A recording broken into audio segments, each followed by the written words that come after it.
Hello, I'm Dennis Preby. I am the revivalist for Amazing Facts, and I've been asked to share a little of my background, my life history. This is about as close as I'll ever get to doing an autobiography for two reasons. Number one, I'm not a big fan of writing my own biography, so I'll probably never do that. And number two, my life isn't all that exciting, so I have no desire to share all my life history with the world. But I've been asked to go through a few things that have happened in my life for the purpose of helping us understand where we are and why we're here in the Seventh-day Adventist movement of today. How did we get here? What happened during the years that have gone by? And what is significant in that? So I'm just going to start at the very beginning. I'm going to go back to my beginnings as a Seventh-day Adventist, and I was very fortunate to be able to be born into a Seventh-day Adventist home. I had outstanding Seventh-day Adventist committed parents that did their very best to bring me into a full understanding of what it is to be part of a end-time generation. And so I'm very grateful for that. They sacrificed greatly to put me through Adventist schools, and so I give them so much credit for my life and what it has been. Now I'm going to pick it up about when I went to academy. We lived in Sacramento, California, and I went to Lodi Academy for my academy education, and I had an excellent Bible teacher there. His name was Herbert Greer, and during that period of time I made a commitment that I wanted to be a minister in some way, and so I went to Pacific Union College to take the theology course to train to be a minister. What I remember most about my experience at Pacific Union College was the excellence of the teachers that I had at that time.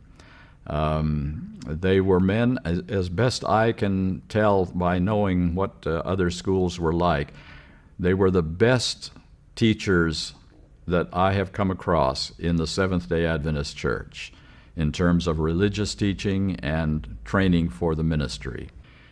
There were men there like Carl Kaufman, who later went on to be the chairman of the religion department at Andrews University.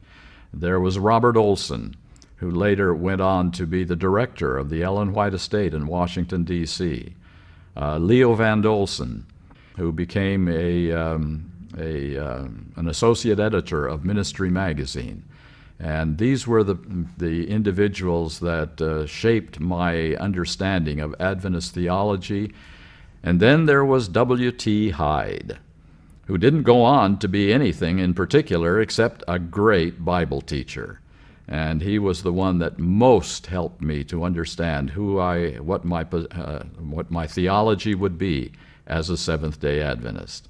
So those were the really good foundations for my beginning and my understanding as a Seventh-day Adventist and what I was going to do. During those years, this was in the period of the 1960s, and there were some things going on, but not nearly the kind of shall we say agitation that we have experienced in the last years. It was a pretty calm period. I grew up in a Seventh-day Adventist church in which ingathering was the big event of the year. And we went out and sang Christmas carols and gathered money for the world missions, and that was my boyhood as a Seventh-day Adventist.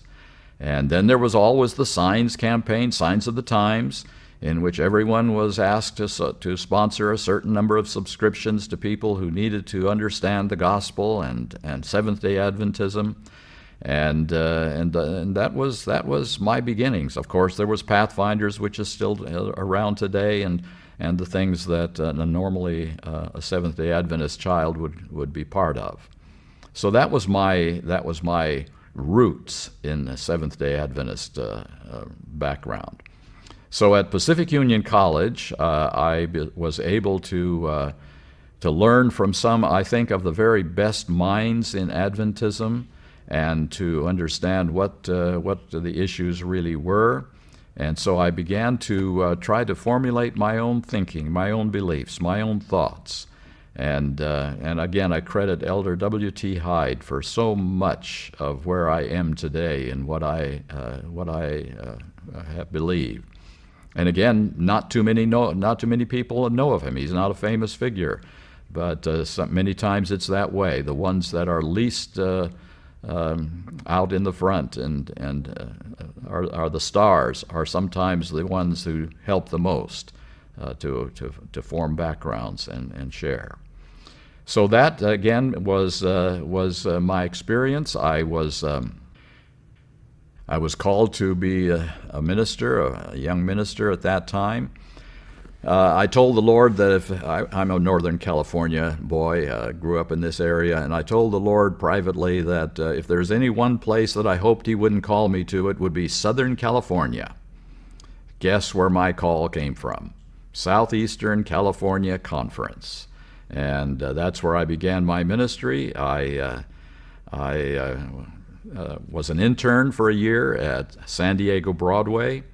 Then what was very apparent to us young guys at that time was once you got beyond your internship, you were sent off to the Far Eastern Division. Of course, that meant for Southeastern California, the desert. And so we were sent out to the desert as our first pastorates. And I became the pastor of the Brawley Seventh-day Adventist Church, not very far from the Mexican border. And that was for my first year. Then we were asked to go to Indio, near Palm Springs. And that's where my son was born, and we spent some very good years there.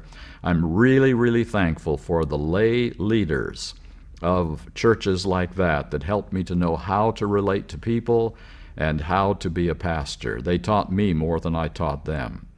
And so that was a very productive time. Then I was asked to go to San Diego, back to San Diego, to the Imperial Beach Church, where I spent a number of more years as a pastor, learning again more about practical life than about theology. I had already been to the seminary for 2 years of training, and that's where, again, beyond Pacific Union College, the theological foundations were laid. But being a pastor and learning how to relate to people was extremely important for the rest of my life. So that at that point, we were trying to decide what the best thing would be for us to do and be.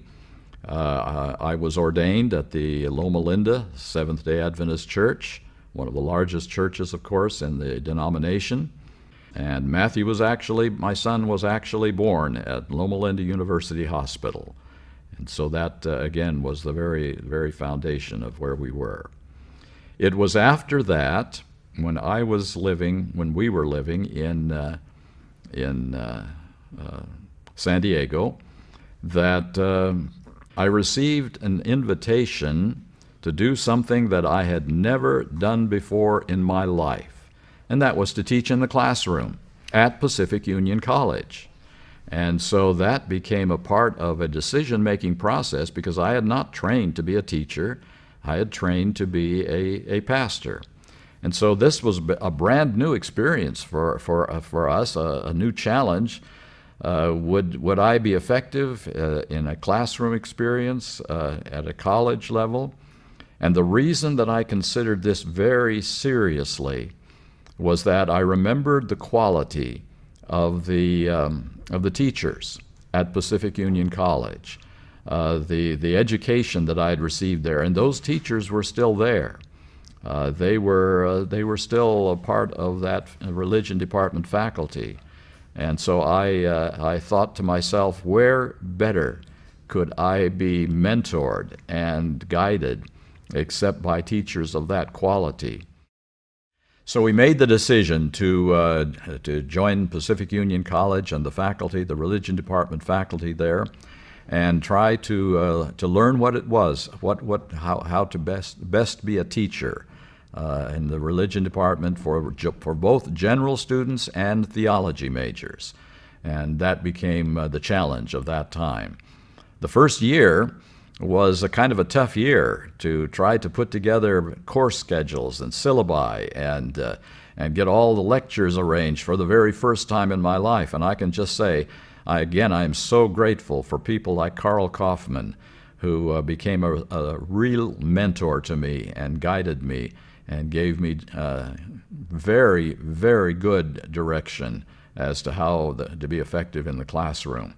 And so we spent that first year trying to learn how to be a teacher when I'd never trained to do that before in my life. And that became the challenge of that time. Then as we began to kind of fit into the total perspective of a college experience and a college environment, I began to be more and more comfortable with that and felt that this was probably where my real abilities and my calling was. And I began to be extremely happy that the Lord had led us in this direction. So we continued to try to put together the best courses and the best ideas. I taught general students like Life and Teachings of Jesus and Bible doctrines and Bible themes. And later on, I began to teach the theology majors on basic theology of Seventh-day Adventism and how to share that theology and how to make it practical. And so this became, again, part of our lives and part of our experience. So I think that's probably enough of an overall background as to where I came from. I now want to get into some of the real issues that began to surface around the period of the 1970s and leading into the 1980s, which is where I really want to focus now and take a good look at what this was. During that time, we had, again, a very, very sound, in my judgment, religion department. Again, I'm going to say I think it's probably the best department that I know of at that time with the individuals that were there. I look back to my time as a student there during the 1960s, the early 1960s, and we didn't always have perfect teachers during my student years at Pacific Union College, but we had leadership at that time that pretty well knew if things were not the way they should be. We had a few teachers during my student years in the early 1960s that were not as clear on Adventism as they should be, and they raised some doubts and they raised some questions in student minds. And those teachers, within a year or two, were gone. They were no longer part of the faculty at Pacific Union College. But when I came back as a teacher in the middle 1970s, things had changed a bit. As I said, I'm so proud of the teachers that were there during the 60s and the 70s. But by the mid-70s, a new president had a different philosophy than the one that I went to school under in the early 60s. His philosophy was that the religion department was much too one-sided. It did not have enough variety.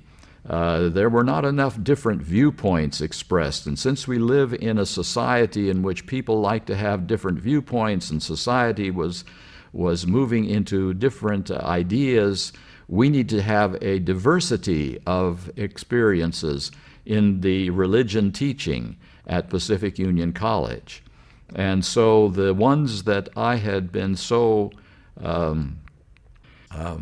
fond of and respected so much, they began to take calls to other places, and new teachers were brought into the religion department, younger teachers, charismatic teachers, and they began to shape the department in a different way. And again, something happened that was very significant, and that is the kinds of teachers that might not have lasted in the 1960s were now applauded, promoted, and encouraged to be part of that kind of thinking in the 1970s. So within about 15 years, the climate had changed in that college. And now we were beginning to hear of different things, and some things began to happen that were not as good as I had hoped they would be. So I think I'll leave it right there at this point, and then we'll come back after a little break, and we'll talk about what really changed and how that change is affecting us to this day. But there's one more thing that I'll say, and that is when I was about 13 years old, something was happening that I didn't even know anything about. At the very top levels of the Seventh-day Adventist Church in about 1955 to 1957, there were discussions about what our gospel was really like. And the discussions were between certain evangelical leaders who had come to talk to Seventh-day Adventists about whether or not we were a cult. And so during that period of time, major decisions were made. And of course, I was totally unaware of this. I was about 13 years old. So I had no understanding of what was happening during the 1950s. And again, the person that I credit most with making me aware of these things was Elder W.T. Hyde at Pacific Union College. As we sat in his class as theology majors, he would explain to us exactly what happened in those discussions that were taking place between evangelical leaders and Seventh-day Adventists. And he would lay out the individuals that were involved and what each individual believed. And again, I am so grateful for that background. Of course, when I was growing up, I was totally unaware of anything like this. But he was the one who opened my eyes and shared with all of us what was really happening. As again, Walter Martin and Donald Barnhouse came to the leaders of the Seventh-day Adventist Church and challenged the church as to whether or not we were a cult or a mainstream Christian church. And the book that came out in response to that was the book Seventh-day Adventists Answer Questions on Doctrine. And in that book, we began to move from some of the positions that we had held previously on things like Jesus Christ and how what he was when he came down to this earth. What nature did he have? And we began to move from our positions on whether or not there would be a people who would live without sin at the end of time. And those became very significant issues as they developed. So that became part of the mix that I was exposed to first at Pacific Union College as this developed. So now, as we come back, I want to move into the area of what happened at Pacific Union College that was representative of what was happening in the Adventist world at large.